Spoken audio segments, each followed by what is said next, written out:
A threadbare uniform, a name tag that read Nancy. To the three men at table 7, she was less than nothing, a ghost in polyester, a pair of hands to fetch and carry. They saw the slight fraying at the collar of her white shirt, the way a single button seemed to hang by a final, desperate thread, and they smelled blood in the water. They were sharks, circling their prey in the opulent, dimly lit aquarium of Aurelia, Chicago's most exclusive rooftop restaurant. They laughed, their voices sharp and cruel, echoing off the floor-to-ceiling windows that framed the glittering, indifferent city skyline. What they didn't see, what they couldn't possibly comprehend, was that the woman they were tormenting wasn't a ghost. She was a hunter, and she had been observing them long before they ever noticed her. And the man about to step out of the private elevator, the man whose arrival would shatter their world like cheap glass, wasn't just a powerful figure. He was the architect of this entire scenario, and the final exam was about to begin. The laughter they would soon find had a price tag far exceeding anything on the menu. The 7 p.m. service at Aurelia was a tightly choreographed ballet of hushed efficiency. For Nora Blake, known to her colleagues for the past 3 months as Nancy Peterson, it was a data collection exercise. Her disguise was simple but effective. Her long, chestnut hair pulled back into a severe regulation bun, her face scrubbed free of makeup, her posture deliberately slumped to convey fatigue rather than the poised confidence instilled in her since birth. The uniform was a standard-issue polo shirt and black trousers, but hers was from the bottom of the pile, slightly worn, a size too large, perfect for blending into the background. Nora wasn't just a waitress. She was the sole heir to Blake Holdings, a multi-billion-dollar conglomerate with interests in everything from logistics to biotechnology. Her father, Dominic Blake, was a man who believed in practicality over pedigree. "You can't command a fleet if you've never been seasick on a fishing boat," he was fond of saying. This was her fishing boat. Blake Holdings was considering a hostile takeover of the parent company that owned the Aurelia restaurant chain, and Nora was the deep cover operative, the on-the-ground intelligence asset tasked with assessing its operational viability and, more importantly, its soul. She moved between tables with a practiced, unobtrusive grace, her mind a running ledger of inefficiencies. The way the busboys used 2 trips to clear a 4-top when one, properly stacked, would suffice. The 7-second average delay at the bar's point-of-sale terminal, a software issue that cost hundreds in lost productivity each night. The manager, a perpetually sweating man named Mr. Davies, who spent his time fawning over C-list celebrities and ignoring the strained look in his kitchen staff's eyes. These were the details her father craved, the cracks in the gilded facade. Tonight's crack arrived at 7:45 p.m. They didn't have a reservation, an act of supreme arrogance on a Saturday night. The hostess, a college student named Chloe, was young and easily intimidated. "I'm terribly sorry, gentlemen, but we are fully booked until 10:30, she said, her voice trembling slightly. The man in the center of the trio didn't even grant her his full attention. He was Julian Croft, heir to the Croft development fortune, a rival real estate empire whose foundations, Nora knew, were built on far shakier ground than anyone suspected. He was handsome in a way that suggested expensive maintenance rather than good genes, his dark hair artfully disheveled, a custom-tailored Brioni jacket stretched taut over a frame built by personal trainers. "Fully booked," Julian repeated, tasting the words with derision. He scanned the dining room, his gaze landing on a prime window table, table 7 in Nora's section, that was being held for a city alderman. "That one looks empty. Make it unempty." To his left, Leo, a thick-necked brute whose family money came from old-world manufacturing, let out a booming laugh. "Don't be gentle, Jules. Just tell him your dad owns the block." "He practically does," sneered the third man. Spencer, a wiry man-child who documented his every waking moment for his social media followers. He already had his phone out, filming Chloe's terrified face. Hashtag no reservations, no problem. Watch the peasant squirm. Mr. Davies materialized, drawn by the scent of money and conflict. He saw Julian Croft, and his entire demeanor shifted from manager to manservant. "Julian, my boy, what a surprise, Ma," he gushed, physically shouldering Chloe aside. "Chloe, you silly girl, Mr. Croft and his friends always have a table here." Always. Right this way, gentlemen. Table 7 is all yours. I'll just call the alderman and tell him his plumbing exploded. He led them to Nora's section. She felt a familiar cold knot tighten in her stomach. She had encountered men like this her entire life, but always from behind the shield of her family name. Here, as Nancy, she was defenseless. It was the entire point of the exercise. "Have fun with that," muttered Carlos, the head bartender, as Nora passed the service station to grab water glasses. Carlos was a lifer, a man who could gauge a customer's tipping potential by the brand of their watch. "That's a 3-top of pure 24-karat trouble." Nora affixed her professional smile, a polite, vacant expression she had perfected. She filled a tray with 3 heavy crystal glasses of chilled water and a small bowl of artisanal olives. As she approached, she could hear them dissecting the menu, not with appreciation, but with contempt. "What even is deconstructed bouillabaisse?" Leo scoffed. "It's fish soup for people who hate soup." "I'll have to get a picture of it," Spencer said. "My followers will love how dumb it is." Nora placed the glasses down. "Good evening, gentlemen. My name is Nancy, and I'll be your server tonight. Can I start you with a drink from the bar or perhaps a bottle of wine?" Julian didn't look up from his phone. "Chateau Margaux, 82. Nora's mind instantly accessed the wine list file. The 1982 Chateau Margaux was the restaurant's most prized bottle, a collector's item listed at $14,000. It was also, she knew, a test, a way to establish dominance. "An exceptional choice, sir," she said, her voice even. "Our sommelier, Mr. Dubois, will be right over to present the bottle and decant it for you."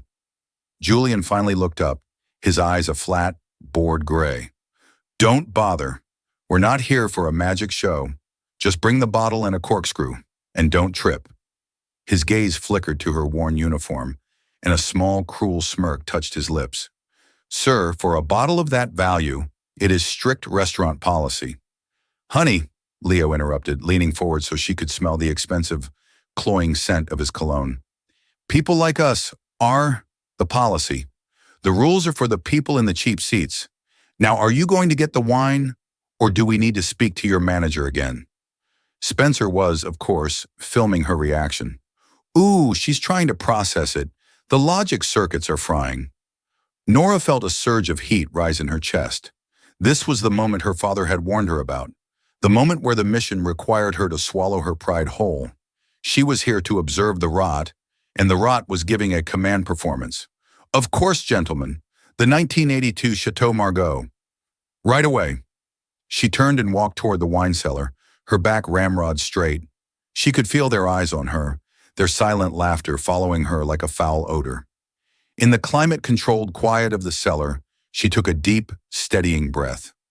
Mr. Dubois, the elderly French sommelier, looked at her with profound pity as she relayed the order. "They wish to open it themselves?"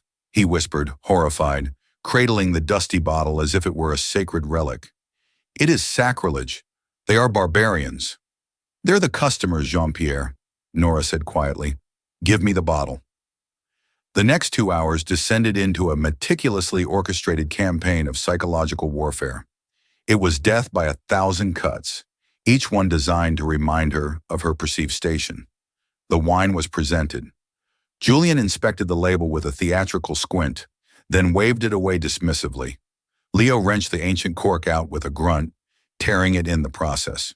He sloshed the priceless liquid into 3 glasses. Julian took a sip, swirled it inexpertly, and declared, "It's thin, tastes old." To Jean-Pierre's visible horror, Leo then flagged Nora down. "Hey, Nancy, get me a glass of ice."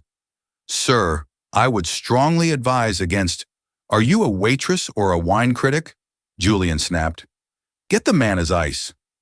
Nora returned with a small bucket of ice. Leo dropped 3 large cubes into the legendary Bordeaux, the clinking sound echoing like a death knell in the refined dining room. He took a long swallow. "Ah, much better. Now it tastes like fancy grape juice." They ordered half the menu, the Caspian Osetra caviar, the foie gras torchon, the A5 Wagyu carpaccio, and then complained about each dish with the boredom of men for whom nothing could ever be good enough. "This caviar is too salty," Julian said after eating most of it. "My foie gras is Sweaty, Leo announced, poking at the perfectly seared delicacy. More bread, Spencer would yelp every time Nora passed, as if it were the only phrase he knew. Their true focus, however, was always her. They used her name, Nancy, like a weapon. Nancy, this fork has a water spot. A single water spot. Is this the standard of service at Aurelia? Nancy, go ask the chef what region the truffles are from. And don't just say Italy. I want the province and the name of the dog that found them. Nancy, you have a little something right here, Julian said, gesturing to her collar. He was pointing at the loose button. You should really invest in a sewing kit. Oh, wait, he smirked at his friends. I guess that's not in the budget. Nora fielded every insult, every impossible demand, with the same placid, professional calm. Inside, she was a cold, humming engine of fury. This wasn't just an insult to her. It was an insult to her father's entire philosophy. He had built his empire on the belief that every job, from the janitor to the CEO, held inherent dignity. These men were spitting on that belief, using their inherited wealth as a cudgel to beat down anyone they deemed beneath them. The main courses arrived, 3 32-ounce dry-aged porterhouse steaks, ordered medium rare. Nora placed the heavy plates before them. Julian picked up his steak knife, a gleaming, serrated weapon, and sliced into the center of the meat. He stared at the perfectly pink interior for a long moment. Nancy, he said, his voice dangerously soft. Come here. She stepped closer. Is there a problem with your steak, sir? Problem, he said, letting out a short, humorless laugh. He gestured at the steak. This isn't medium rare. This is medium. A trained chimp could see that. I asked for a warm red center, not a lukewarm pink one. This is pathetic. Mine too, Leo chimed in, though he had already devoured a third of his steak. It's basically shoe leather. Nora knew with the certainty of someone who had spent the last 3 weeks being personally tutored by Aurelia's head chef that the steaks were cooked to a perfect 135-degree internal temperature. They were textbook medium rare. Sirs, I can assure you that is the correct temperature for medium rare, she said, her voice betraying a hint of firmness for the first time. If you prefer it rarer, I can— Don't, Julian hissed, his eyes flashing with genuine anger. Don't you dare correct me. You carry plates for a living. You have no idea what you're talking about. You are a functional object in this room, nothing more. Now take these insults back to the kitchen and have your chef try again, and this time tell him to get it right. Spencer was filming the entire interaction, providing a hushed, mocking narration. And here we see the entitled customer putting the minimum wage worker in her place. This is why you stay in school, kids. Her hands, hidden behind her back, were balled into fists so tight her fingernails dug crescents into her palms. The sheer wanton waste of it all, the food, the money, the effort of the kitchen staff, was a physical offense. As you wish, sirs, she said, her smile now a brittle mask. She collected the 2 enormous, barely touched steaks. As she turned to leave, Julian, with a casual, deliberate movement, shifted his chair back. Nora, expecting a foot, was prepared to pivot, but he wasn't trying to trip her. He was trying to catch her. As she passed, he reached out, not with his hand, but with his wrist, letting the corner of his ridiculously oversized, diamond-encrusted watch snag on the front of her uniform. There was a soft, ripping sound. The loose button she'd noticed earlier popped off, and a 3-inch tear appeared in the cheap fabric of her shirt, just below her collarbone, exposing the plain white strap of her bra. Leo and Spencer erupted in howls of laughter. Whoa, Jules, Leo roared. Look at that. She's tearing her clothes off for you. Easy there, Nancy, Julian said, leaning back with a look of feigned innocence, though his eyes danced with malicious glee. You should be more careful. That shirt looks like it's seen better days. Now it's seen his last. The laughter from the table was a physical blow. Nora froze for a split second, her cheeks burning with a humiliation so profound it felt like a brand. She clutched the plates tighter, her knuckles white, and walked toward the kitchen without a word, the cool air of the restaurant touching her skin through the new tear in her shirt. In the hot, clamorous sanctuary of the kitchen, she set the plates down with a clatter. Chef Antoine, a burly man with a temper as fiery as his stoves, took one look at her face, then at the torn shirt. "The Crofts again," he growled, not as a question, but as a statement. He slammed a meat cleaver into a wooden block. "That animal. Davies lets them get away with murder because his father is sniffing around the real estate. Are you okay, Nancy?" "I'm fine, Chef," she lied, her voice tight. She couldn't bring herself to mention the tear. It felt too personal, too shameful. Table 7, 2 new porterhouses, make them rare this time, bleeding. Antoine nodded, his eyes full of a frustrated sympathy. "For you, Nancy, anything." The rest of the meal passed in a haze. The new steaks were declared passable. The desserts were ordered, picked at, and abandoned. Throughout it all, Nora served, her body a rigid automaton of professional courtesy. She was acutely aware of the tear in her shirt, trying to stand at angles that would hide it, feeling as though every eye in the restaurant was on that small, violated piece of fabric. Finally, the ordeal was ending. Julian made a grand gesture of looking at his watch, the same watch that had torn her shirt. "Well, boys, I think we've tortured the staff enough for one evening. Let's hit up the Onyx Club." He snapped his fingers in Nora's direction without looking at her. Check. Nora had the bill ready. The total, including the $14,000 bottle of wine and the mountains of wasted food, came to $17,854. She placed the leather folio on the table. Julian opened it, glanced at the number, and chuckled. 17 grand. Not bad for a Saturday. He looked at his friends. "So what do we think? What kind of gratuity does Nancy's revealing performance deserve?" "Well, she did get everything wrong," Leo said, tapping his chin thoughtfully. "And she argued about the steak. Very unprofessional." "Plus, the wardrobe malfunction," Spencer added, smirking. "That's got to be a deduction." Julian nodded gravely, as if weighing a serious financial decision. He reached into his wallet, which was overflowing with $100 bills. He deliberately pushed them aside. He dug deep into a separate pocket and pulled out his hand. He uncurled his fingers. On his palm lay a small, pathetic pile of loose change. A few quarters, some dimes, a nickel, and 3 pennies. With painstaking slowness, he slid the coins off his palm and onto the table, where they scattered across the polished wood. One of the pennies rolled off and clattered onto the floor.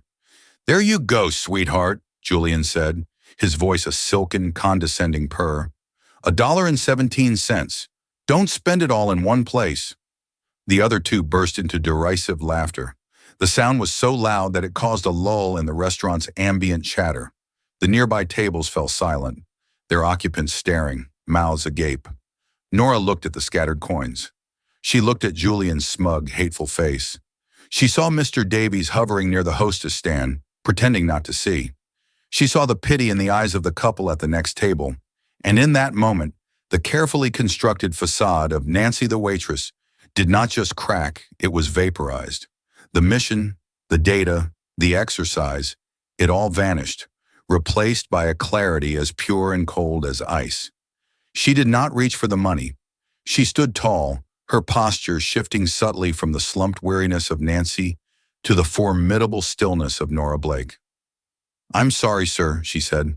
Her voice was different now. The subservient flatness was gone, replaced by a quiet, resonant authority that made all 3 men pause their laughter. "I cannot accept this." Julian's smirk wavered. "What? Is your pride worth more than $1? "No, sir," Nora said, her gaze locking with his. "My dignity is. And that," she gestured to the coins, "is not a tip. It is an insult. And Aurelia does not accept insults as a form of payment." The color rose in Julian's cheeks. This was not part of the game. The object was not supposed to talk back. "Who the hell do you think you are?" he snarled, getting to his feet. "You're a servant. You exist to serve us. You take what you're given and you say thank you." "I am a server, Mr. Croft, not a servant," Nora corrected him calmly. "And I am given nothing. I earn my wages. And this," her eyes flicked to the coins, "has not been earned by you. It has been thrown." Julian's face contorted with rage. He was losing control, and worse, he was losing his audience. "You want to see something thrown?" he roared. As Nora was returning from the kitchen earlier, She had placed a large, heavy tray stand next to their table in preparation for clearing. On it were the dirty dessert plates, a half-empty water pitcher, and several glasses. In a fit of pure, petulant fury, Julian kicked the leg of the stand. The metal stand screeched and toppled over. It crashed to the floor with a deafening cacophony of shattering porcelain and glass. Water, melted ice cream, and shards of ceramic sprayed across the floor, spattering Nora's shoes and the hem of her trousers. "Clean it up," Julian hissed, his voice low and venomous, pointing a trembling finger at the disaster. "On your hands and knees. That's what you're good for. Clean it up." The dining room was tomb silent. Everyone was staring. Mr. Davies finally scurried over, his face ashen. He didn't look at Nora or the dangerous mess on the floor. His eyes were fixed on Julian, filled with a desperate, pleading terror. "Mr. Croft, gentlemen, is there a problem? A misunderstanding?" "Your waitress is the problem," Julian spat. "She's insubordinate. She insulted us. She refused our tip, and then she became aggressive. She knocked this over." "Yes, I have it on video," Spencer chirped, holding up his phone like a shield. "She lost it." Nora couldn't believe it. The lie was so bald-faced, so audacious. She turned to her manager, her last line of defense. "Mr. Davies, that is not true." Mr. Croft became enraged and kicked the tray stand over. "Please just ask the other tables. They saw everything." This was the moment of truth for Mr. Davies. He could be a manager, or he could be a coward. He looked at Nora, an expendable employee. He looked at Julian Croft, the son of a man who could make or break his career with a single phone call. He made his choice. "Nancy," Davies snapped, his voice cold and sharp, "that's enough. Apologize to Mr. Croft and his guests immediately for your unprofessional behavior and for causing this disturbance." "Apologize?" Nora whispered the word. It felt like choking on sand. "Yes, apologize," Davies commanded, "and then get a dustpan and broom and clean up this mess you made. Now." Julian's rage subsided, replaced by a slow, triumphant grin. He had won. He always won. He crossed his arms, leaning against the table, the victor surveying his spoils. "No," Nora said. The word was quiet, but it landed with the force of a physical blow. "What did you say?" Davies hissed, his eyes bulging. "I said no," Nora repeated louder this time, her voice ringing with a strength she hadn't realized she possessed. "I will not apologize for being harassed. I will not apologize for being assaulted. And I will not clean up a mess I did not make." "You are fired, Nancy!" Davies shrieked, his composure finally shattering. "Fired! Get your things and get out." "Yes," Julian added, his smile widening into a predatory leer. He nudged a particularly large, jagged piece of a broken plate with the toe of his gleaming Gucci loafer. "Get out! But clean up your mess first." Nora looked at the glittering shards on the floor. She looked at the sneering faces of the three men. She looked at her trembling, cowardly manager. She felt a tear of pure, hot rage well in her eye, and she viciously blinked it back. She would not give them the satisfaction. Her shoulders slumped in defeat. She gave a small, almost imperceptible nod. She bent down, her hand outstretched, as if to pick up the first piece of broken porcelain. She was going to submit. She had to, for the mission. "That will not be necessary, Mr. Davies." The voice cut through the tension like a surgeon's scalpel. It wasn't loud, but it carried an absolute, unquestionable authority that silenced the room more completely than the crash had. Every head turned toward the entrance of the main dining room. Standing there, silhouetted against the softer light of the lounge, was a man in his late 50s. He was tall and impeccably dressed in a simple, dark navy suit that was clearly bespoke. His thick hair was the color of steel, perfectly combed.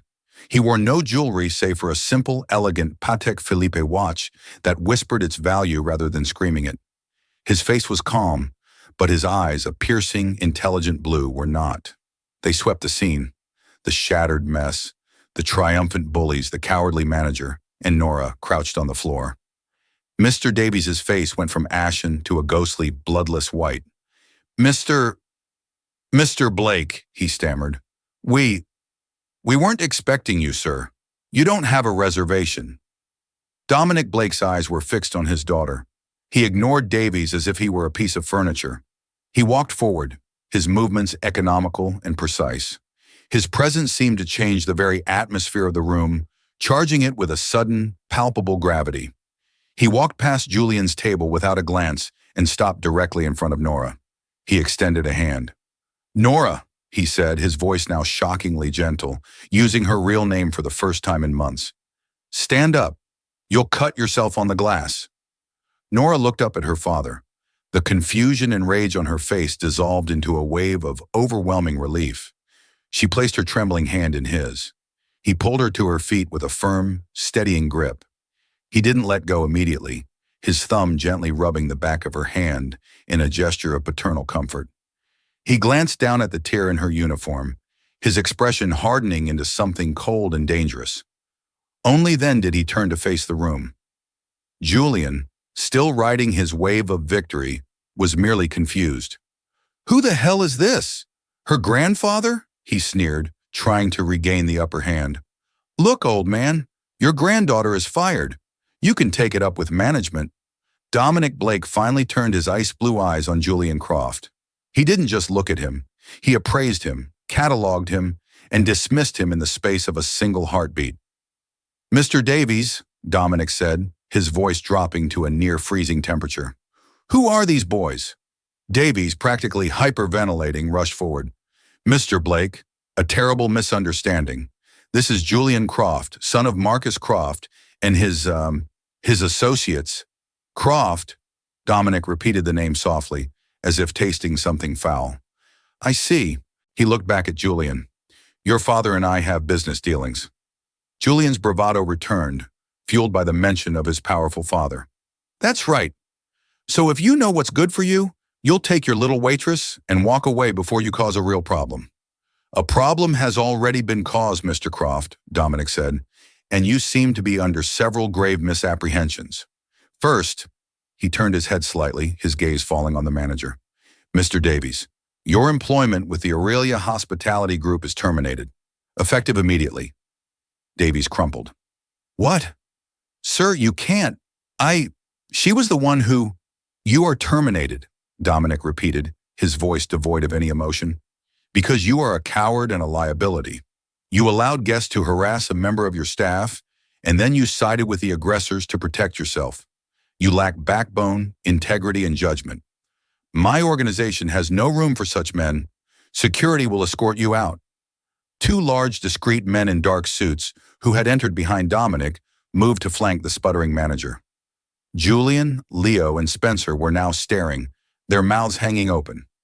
"You can't fire him," Julian stammered. "You don't own this place. My father's a board member of the parent company." "Was," Dominic corrected him with a smile that held no warmth whatsoever. "Your father was a minority board member of a publicly traded company. However, as of 4:30 p.m. yesterday, following a rather aggressive acquisition of stock, Blake Holdings now possesses a 58% controlling interest, which means," he paused, letting the weight of his words settle, "that I own the parent company, I own this chain, I own this building, and you," he locked eyes with Julian, "are sitting in my restaurant harassing my employee."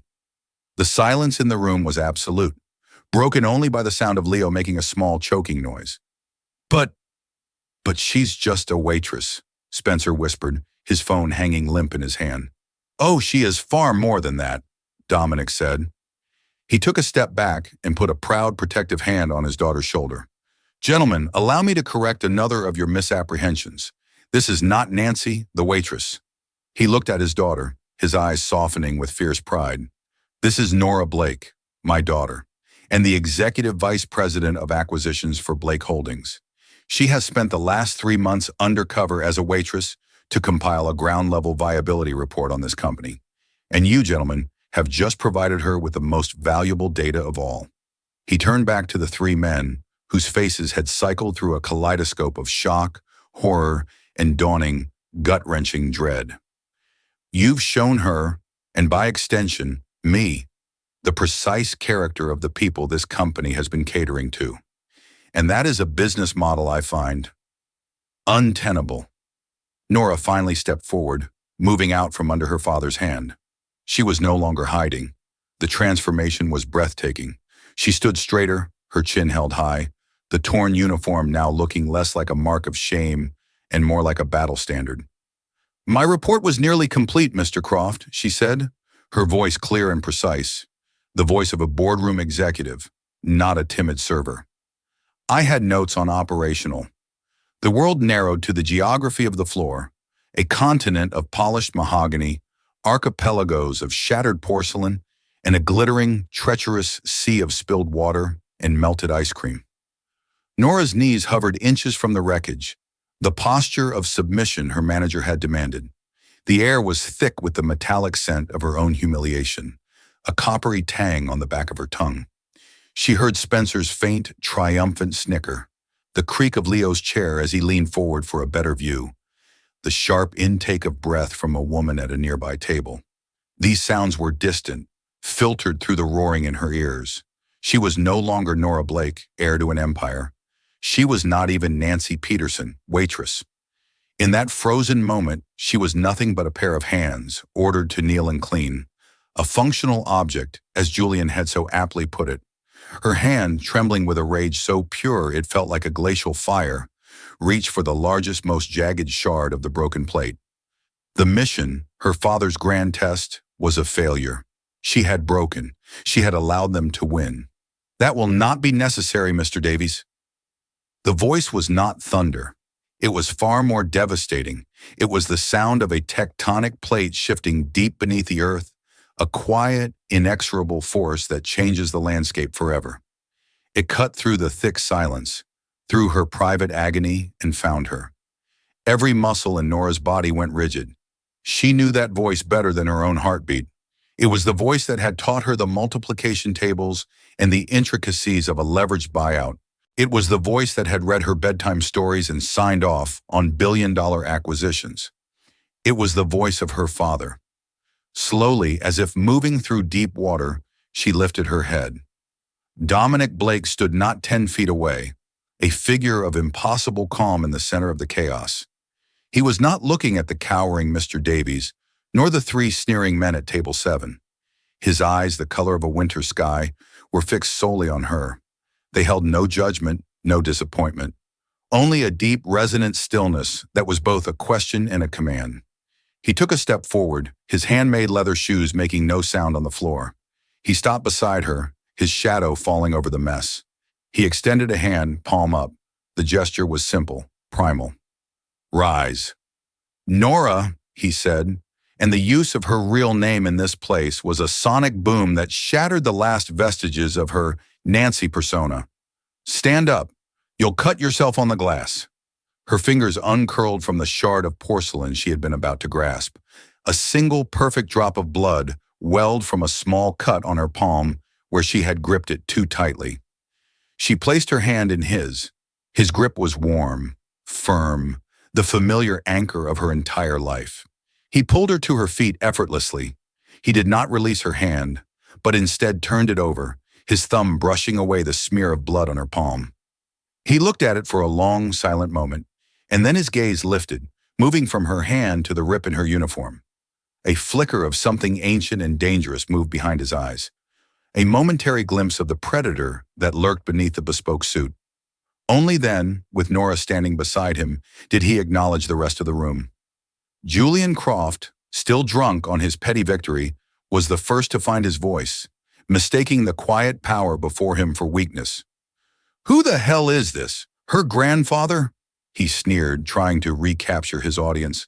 "Look, old man, your granddaughter is fired. You can take it up with management." Dominic's gaze settled on Julian. It was not a look of anger, but of something far more unnerving. Analysis. It was the look he gave a balance sheet, a geological survey, a flawed piece of code. He was assessing, calculating, and finding the subject wanting. "Management," Dominic said, his voice a soft, conversational murmur, "appears to be a concept with which you are only vaguely familiar." He turned his head slightly toward the now quivering Mr. Davies. "Is this man correct? Have you terminated this employee's position?" "Mr. Blake, sir," Davies stammered, his face a mess of sweat and terror. "A misunderstanding. She was insubordinate. She created this disturbance." She did not, Dominic stated, his voice flat, final, leaving no room for argument. I have been seated at table 16 for the last 2 hours. I have observed this entire performance. Now answer my question. Did you fire my employee? The word hung in the air. My. It was a claim of ownership so absolute it seemed to change the very physics of the room.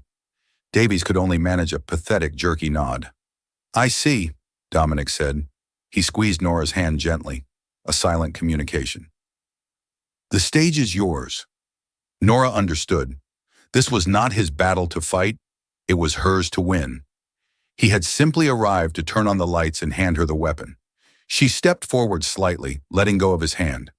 The trembling was gone, replaced by a crystalline, humming clarity. The frayed polyester uniform felt less like a costume of shame and more like the chrysalis from which she was about to emerge. Mr. Davies, she said, and her voice was new. It was not Nancy's tired whisper nor Nora's boardroom clip. It was a fusion of the two, possessing the quiet authority of lived experience. You are not in a position to fire me, nor for that matter, are you in a position to manage this establishment any longer. What? Julian blurted out, a harsh, incredulous laugh escaping his lips. What did she say? Has she gone crazy? On the contrary, Mr. Croft, Nora continued, turning her full attention to him. The three of them were still seated looking up at her, their expressions a comical mixture of confusion and belligerence. I have never been more lucid. For the past 3 months, I have been conducting a ground-level audit of the Aurelia Hospitality Group for a potential acquisition. I have compiled extensive reports on supply chain inefficiencies, workflow bottlenecks, and systemic managerial incompetence. Her eyes flickered to Davies. Exhibit A. She then locked her gaze onto Julian. But my most valuable data, the piece that will fundamentally shape the future of this company, has come from you. You and your friends have provided a perfect case study in the corrosive culture of impunity that has been allowed to fester here. A culture that prioritizes the appeasement of wealthy bullies over the safety and dignity of its staff. Acquisition? Julian scoffed, though a seed of doubt was now visible in his eyes. What are you talking about? My father sits on the board of the parent company. He'd know if there was an acquisition. Your father, Nora said, her voice dropping, becoming as cold and precise as a surgeon's knife, was a minority shareholder and a non-executive board member of a publicly traded entity. He was, to be precise, a vanity appointment. However, as of 4:30 p.m. yesterday, following a 2-week block trade acquisition executed through 3 separate subsidiary firms, Blake Holdings secured a 58% controlling interest. She paused, letting the information land with the force of a physical impact. My father doesn't need to inform your father of an acquisition. He is the acquisition. He owns this company. He owns this building. He owns this table. Her eyes narrowed. And you, Mr. Croft, have just kicked over a tray stand in his dining room. The silence that followed was profound. It was the silence of a universe reordering itself. The color drained from Julian's face, leaving a pasty, slack-jawed mask.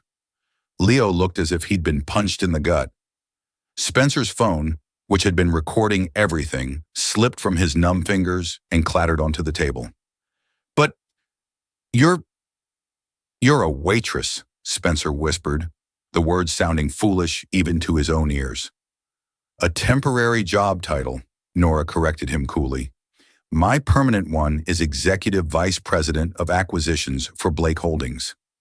She looked down at her torn shirt, at the exposed strap of her simple bra. She felt no shame now, only a cold, righteous anger. And as my first unofficial act in overseeing this new asset, I'm revoking your privilege to dine in any of our establishments. Permanently. You can't, Julian stammered, scrambling to his feet. The foundation of his world had been pulverized in less than 2 minutes. My father, Marcus Croft, he'll ruin you. He and your father have a deal, the South Loop Tower project. This was the final piece, the linchpin of his family's fragile empire. Nora had studied the portfolio. She knew the Croft Development Group was leveraged to the hilt, using the promise of the partnership with Blake Holdings as collateral for a mountain of debt. Ah, yes, the South Loop Project. Dominic Blake spoke for the first time since ceding the floor, his voice laced with a terrifying casualness. A venture I was considering. Nora, based on your first-hand character assessment of the Croft heir, what is your recommendation? It was the final test, not of endurance, but of execution. Nora looked at Julian Croft's terrified, arrogant face. She remembered the feel of his watch snagging her shirt, the sound of his friend's laughter, the sting of the coins he'd thrown on the table. But her decision was not born of emotion. It was a cold, hard business calculation based on the data he had so generously provided. Character is a leading indicator of business risk, Nora stated, her voice resonating with absolute conviction. Mr. Croft has demonstrated a profound lack of judgment, integrity, and basic human decency. He is reckless, volatile, and arrogant. These are not qualities one looks for in a partner. They are liabilities one eliminates from a portfolio. My recommendation is to terminate the partnership agreement immediately. We cannot build $1 billion tower on a foundation that is morally bankrupt. You heard my daughter, Dominic said with a faint predatory smile.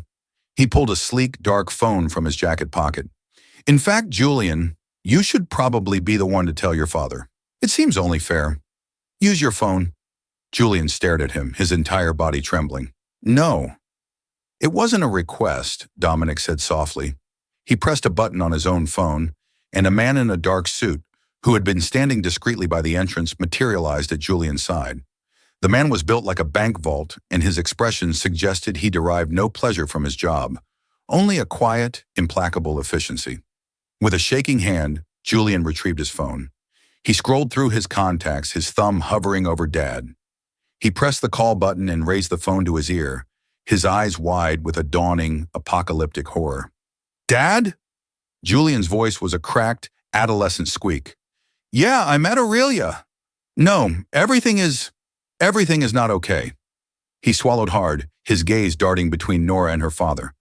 The Blakes are here. Yes, Dominic Blake and his daughter. There was a long pause, filled with the tinny, angry squawk of his father's voice on the other end of the line. Dad, listen, Julian pleaded, his voice breaking.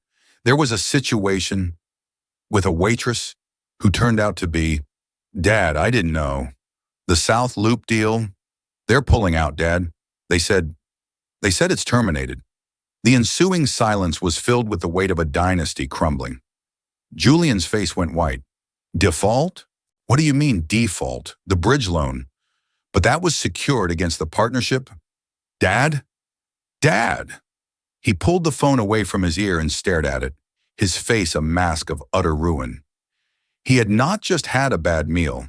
He had, with a single act of casual cruelty, detonated his family's legacy.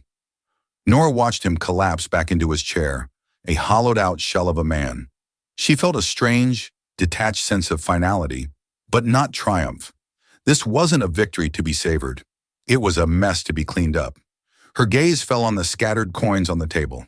With a deliberate grace, she walked over and swept them into her hand, the $1.17. She then looked at the bill, still lying in its leather folio. $17,851.22, she read aloud. A standard 20% gratuity would be $3,770.84. She extended her hand toward the broken men. You can pay with a credit card. I assume it hasn't been declined yet. Then a sound broke the spell. A single sharp clap from the adjacent table. It was followed by another, and then another. Within seconds, the entire dining room, which had been watching the drama unfold in rapt silence, erupted in a wave of applause. The kitchen doors swung open, and Chef Antoine stood there, wiping his hands on his apron, a wide, fierce grin on his face. He began to clap, and the entire kitchen and service staff behind him joined in, a thunderous, cathartic roar of approval. They were not clapping for the billionaire who had saved the day. They were clapping for Nancy, for the waitress who had stood her ground. Tears welled in Nora's eyes, but they were not tears of humiliation or rage. They were tears of release, of a pressure valve being turned, of a battle she didn't know she could win being won. She looked at her father, who watched the scene with a quiet, profound pride. The fishing boat experiment was over. She had been sent into a storm to see if she would sink, and she had emerged commanding the entire goddamn ocean. Later, long after the shattered men had been escorted out and the restaurant had been closed for the night, Nora and her father sat in the silent, darkened dining room. The city glittered below them, a sprawling, silent testament to power and ambition. The staff had gone home, each of them with a bonus wired to their accounts and a story they would tell for the rest of their lives. "You knew," Nora said, swirling the water in her glass. "You knew they would be here tonight." "I knew Croft's son was a degenerate who frequented this establishment," Dominic corrected her gently. "I did not orchestrate his arrival. I simply allowed the probabilities to play out. The test was never about whether you could handle a difficult customer, Nora. It was about whether you could endure dehumanization without losing your humanity. It was about whether, when I handed you a sword, you would use it to seek justice or to seek vengeance." Nora thought of Julian's ruined face. "Is there a difference?" "All the difference in the world," her father said, his gaze fixed on the city below. "Vengeance is a fire that consumes itself. Justice is the act of building something better from the ashes. You terminated a bad deal. You removed a toxic element. You didn't gloat. You didn't kick a man when he was down. You simply presented him with the consequences of his own actions. That wasn't vengeance. That was a board meeting." He finally turned to look at her, a rare, soft smile on his face. "And you chaired it beautifully." The following morning, Nora stood before the walk-in closet in her penthouse apartment. Racks of tailored suits, silk blouses, and designer dresses stood in silent rows. For 3 months, her world had been polyester polo shirts and ill-fitting black trousers. On a valet stand by the door, the Nancy uniform lay in a heap. The torn shirt was on top. She picked it up, the cheap fabric rough against her fingertips. It was a relic, a symbol. She folded it carefully and placed it in a box. She would not throw it away. It was a reminder. She selected a charcoal gray suit with a razor-sharp cut and a pale blue silk shell. The clothes felt like armor, but also like her own skin, rediscovered. As she dressed, she saw the faint red line on her palm from the broken plate. A scar. Evidence. In the boardroom at Blake Holdings that afternoon, she was no longer Nancy or the avenging daughter. She was Executive Vice President Blake. She stood before a board of directors, men and women twice her age, and she didn't tell them the story of what had happened. She presented them with the data. "The previous management of Aurelia operated on a whale model," she explained, gesturing to a complex chart on the screen behind her. "They catered exclusively to high-net-worth individuals, tolerating abusive behavior in exchange for high revenues from a small number of clients. This model is not only ethically unsound, it is financially volatile. My analysis, supported by last night's incident, shows that staff turnover, burnout, and liability risk created by this policy have resulted in a 42% operational drag over the last 3 fiscal years." She clicked to the next slide. It showed pictures of Carlos, of Chef Antoine, of the busboys. The company's greatest asset is not its real estate or its brand prestige. It is its human capital. By reorienting our service model to one based on mutual respect, empowering staff to refuse service to abusive patrons, and investing in their training and compensation, we will not only create a more resilient and ethical company, but a more profitable one. She laid out her plan with meticulous, unassailable logic, a complete overhaul of HR, a new training program co-designed by Chef Antoine, a promotion and significant raise for Carlos to general manager. She took no questions. She gave them a new vision. 1 month later, Nora stood not in her office, but in the bustling, renovated break room at Aurelia. Against one wall, where a peeling, laminated safety poster used to hang, was a simple, elegant shadow box. Inside, mounted on black velvet, was the torn piece of white fabric and the single, loose button from her uniform. Below it, a small brass plaque read, "The Nancy Peterson Standard. Dignity is not a gratuity. It is policy." Carlos came and stood beside her, holding 2 cups of coffee. He was wearing a manager's suit that fit him perfectly. "They look at it every day before their shift," he said quietly. "It means something to them, to us. It means something to me, too, Nora replied, taking the coffee. Her phone buzzed. It was a news alert. Croft Development officially files for Chapter 11 bankruptcy. She glanced at it and swiped it away without a second thought. She was looking past the break room, through the swinging doors into the dining room, where the evening's first guests were being seated. She wasn't looking at the profits, or the patrons, or the past. She was looking at the faces of the staff, poised, professional, and proud. She hadn't just acquired a company, she had started a quiet revolution, one built not on tearing things down, but on the radical idea that everyone deserves to stand up, to be seen, and to be treated as human.